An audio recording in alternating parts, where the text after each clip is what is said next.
আওয়ামী লীগ ও এর অঙ্গ সহযোগী সংগঠনের সব কার্যক্রম নিষিদ্ধ করে প্রজ্ঞাপন। পুলিশের হাতে থাকবে না মারণাস্ত্র, র্যাব পুনর্গঠনে কমিটি গঠন।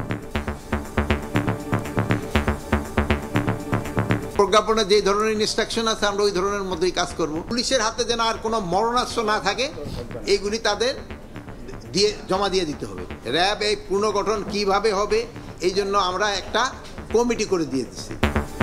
দলটির কার্যক্রম নিষিদ্ধের সিদ্ধান্তে স্বস্তি ফিরেছে জনমনে, জানালেন প্রেস সচিব। পুরো বাংলাদেশে একটা স্বস্তির নিঃশ্বাস ফেলেছে এই আওয়ামী লীগের কার্যক্রম নিষিদ্ধ হতে। দেখছিলেন প্রধান শিরোনাম। সন্ধ্যার সময় সঙ্গে আছি আমি জাফর সাদিক এবং আমি আলিশা ইসলাম।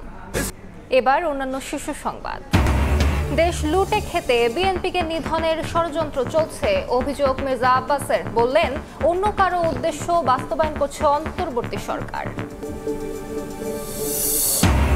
স্বাস্থ্যসেবার মান উন্নয়নে একে অপরকে দোষারোপ নয়, গাফিলতি বন্ধের নির্দেশ প্রধান উপদেষ্টার। আগের আমলের সব ভুলে সিভিল সার্জনদের নতুন উদ্যমে কাজ করার আহ্বান। দুবাইয়ে সাবেক আইজিপি বেনজির পত্নীর 2টি ফ্ল্যাট জব্দের আদেশ। 15 বছরে বিদ্যুৎ খাতে হরি লুটের অভিযোগ।